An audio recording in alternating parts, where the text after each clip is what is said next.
J'ai vu une super maison sur le Bon Coin, mais c'est bah, je suis en train de rêver quoi, en gros, hein, voilà, mais bon, j'aurai jamais l'argent. Enfin, de toute façon, je ne l'ai pas et puis je ne l'aurai jamais.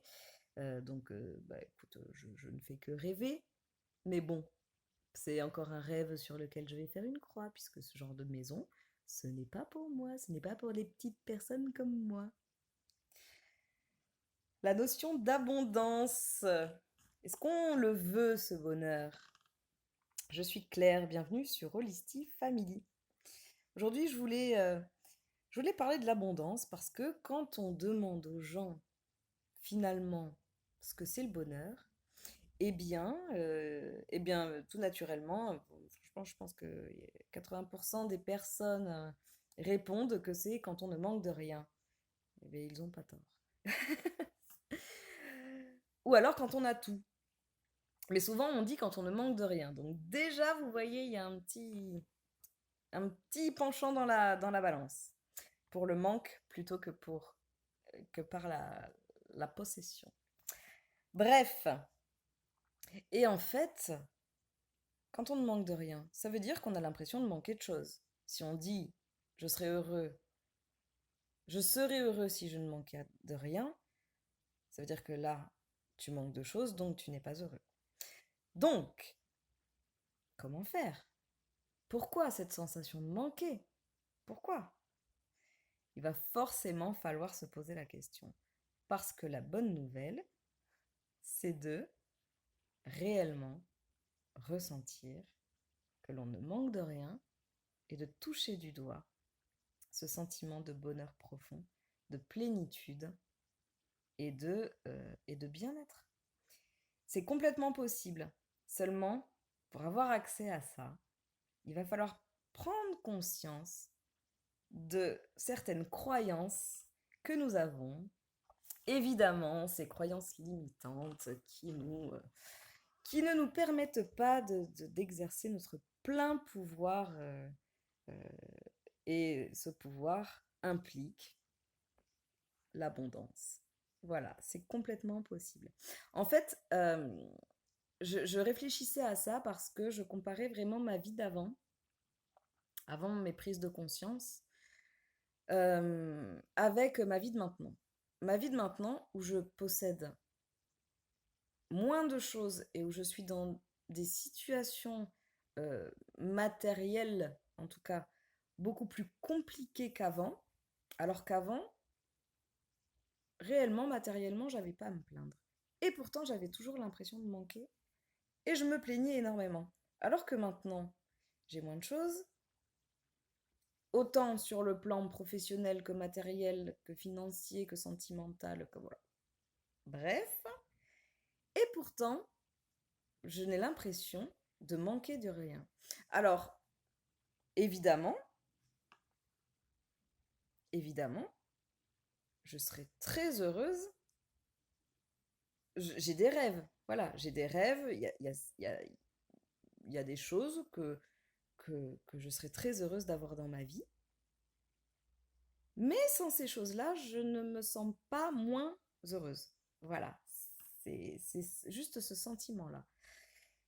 Donc en fait, d'où vient ce sentiment de manque? Ce sentiment de manque, c'est vraiment nécessaire de se poser la question.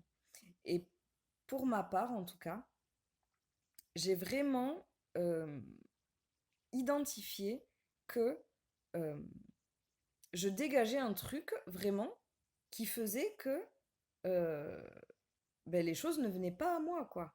Ou alors si elles venaient à moi, elles m'étaient retirées, et tout ça parce que je me sentais pas légitime, je pensais ne pas mériter, euh, voilà, je ne m'appréciais pas à ma juste valeur. Et beaucoup de monde, énormément de monde, ne s'apprécie pas à sa juste valeur. Énormément de monde ne s'aime pas, ne s'apprécie pas, n'aime pas être seul avec eux-mêmes, pensent que leurs idées sont bêtes. Combien de fois j'entends ah, je vais poser une question bête, excuse-moi, je vais poser une question bête. Euh, Pourquoi tu parles de toi comme ça en fait? Mais bon, voilà. beaucoup de monde ne s'apprécie pas à sa juste valeur et donc ne pense pas qu'il mérite, ou en tout cas que des bonnes choses peuvent venir à eux de façon gratuite en fait, juste comme ça, parce que ça leur tombe et non, non, oulala, s'il y a quelque chose de bon, c'est qu'il y a quelque chose de mal qui va arriver après. Moi, je sais que je réfléchissais comme ça. Donc, voilà. Donc, c'est vraiment nécessaire de se rendre compte le rapport qu'on a aux choses et le rapport qu'on a aux choses quand on les reçoit ou quand on les donne. C'est-à-dire, est-ce que quand je donne de mon temps, est-ce que quand je donne de l'argent, quand je rends un service, ou est-ce que vraiment ça me coûte, je me dis, ah là là, je vais encore me faire avoir, ou des choses comme ça. Et est-ce que quand ou je le fais de mon cœur, sans attendre, en retour, Florent Pagny, bonjour. Ou alors, est-ce que quand je reçois, eh ben, je me sens coupable, je me sens redevable, je me sens... Voilà. C'est très intéressant de savoir ça. C'est un petit peu la clé. Et toutes les réponses que vous allez avoir, parce que réuss- réussir, il faut vraiment réussir à faire la part des choses. C'est-à-dire que vous allez avoir beaucoup ouais, de pensées négatives qui vont arriver à ce moment-là, mais qu'on n'arrive même pas à considérer comme négatives parce qu'elles font partie intégrante de notre identité. C'est-à-dire, oui, mais tu ne le mérites pas. Moi, au début, je le considérais pas comme négatif, ça. Je le prenais comme une vérité. Et c'est hyper négatif. C'est juste une humiliation. C'est-à-dire, si quelqu'un qui n'est pas moi me le dit, je l'aurais certainement très mal pris.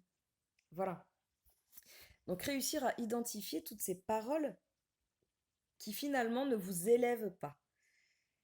Et pourquoi est-ce qu'elles arrivent jusqu'à vous? Parce que ce sont vos croyances limitantes. Ce sont vos schémas qui ont été induits depuis la nuit des temps par le fonctionnement de l'être humain en général, depuis euh, votre éducation, comment vos parents ont vécu eux-mêmes et qu'est-ce qui leur vient de leurs parents aussi, qu'est-ce qu'il se transmet finalement au sein de la famille comme croyance, et puis bah, après tout ce que nous transmet la société. Mais sauf qu'une fois qu'on est adulte, on est capable de se dire non, non, mais hé, c'est bon, moi, ça, bah, je veux. Je veux la belle maison. Je veux le super boulot dans lequel je me fais plaisir et j'ai pas l'impression de travailler. Je veux euh, un compagnon de vie avec qui je m'entends à merveille. Je veux quoi. Je veux être heureuse. Donc stop maintenant. J'arrête de refuser. J'accepte. J'accueille ce qui vient à moi. Et personnellement, moi, tous les jours, je me répète, je me le répète, le matin et le soir, j'ai tout ce dont j'ai besoin pour fonctionner de façon optimum. J'ai tout ce dont j'ai besoin pour être moi. Voilà. Donc, je l'ai déjà. Et je visualise. Je visualise ce que j'ai déjà. Et à partir du moment où on fait la bascule comme ça, de savoir que tout ce qui vient à nous, c'est pour notre bien, et que donc on le désire au plus profond de soi, qu'importe ce que ce soit, eh bien on commence à avoir confiance dans le fait que ça va arriver. On ne sait pas quand, on ne sait pas comment, mais ça va arriver. Et je peux vous dire que, me concernant, depuis que j'ai fait cette bascule, eh bien, il y a réellement des vrais cadeaux qui m'arrivent, et même matériellement. Donc, c'est même, il y a même un petit côté magique, c'est-à-dire que juste un jour, on a espéré comme ça, enfin, voilà, on a voulu, on a idéalisé, on a visualisé, on s'est imaginé, et puis après on a laissé de côté, et puis hop, un matin, ah ouais, eh ben super, merci. Et on accueille, on accueille, on accueille, on dit pas, ah non, non, non, non, non, il va se passer un truc après. Non, non, non, non, c'est super, on accueille. Donc voilà, vraiment, pensez vos rapports aux choses. Est-ce que vous êtes un bon receveur? Comme dirait François Lemay, Si vous voulez le regarder, il est juste génial si vous adorez l'accent québécois. Il est génial, ce type. Et il dit I'm a great receiver. Voilà. Et franchement, c'est ça, il faut savoir accueillir les choses en fait. Et quand on donne, c'est pareil. Ne pas. Si vous n'avez pas envie de donner, franchement, ne donnez pas parce que vous allez dégager un truc super négatif qui va vous revenir de façon négative. Donc, si vous ne voulez pas donner, ne donnez pas. Mais si vous donnez, faites-le de bon cœur, sans attendre. Vraiment. Toujours penser à l'énergie que vous vibrez, que vous dégagez. Votre énergie, elle crée. Votre pensée est une énergie qui crée. Donc, l'abondance vient quand on vibre l'abondance. Quand effectivement, on n'a plus le sentiment de manquer de quelque chose. Ça veut dire s'aimer suffisamment à sa juste valeur, avoir assez confiance en soi et confiance en la vie qui, dans tous les cas, passe son temps à nous bombarder de cadeaux qui peuvent nous apparaître merveilleux ou de cadeaux un petit peu cachés. C'est-à-dire, oui, c'est une mauvaise situation, mais c'est un mal pour un bien.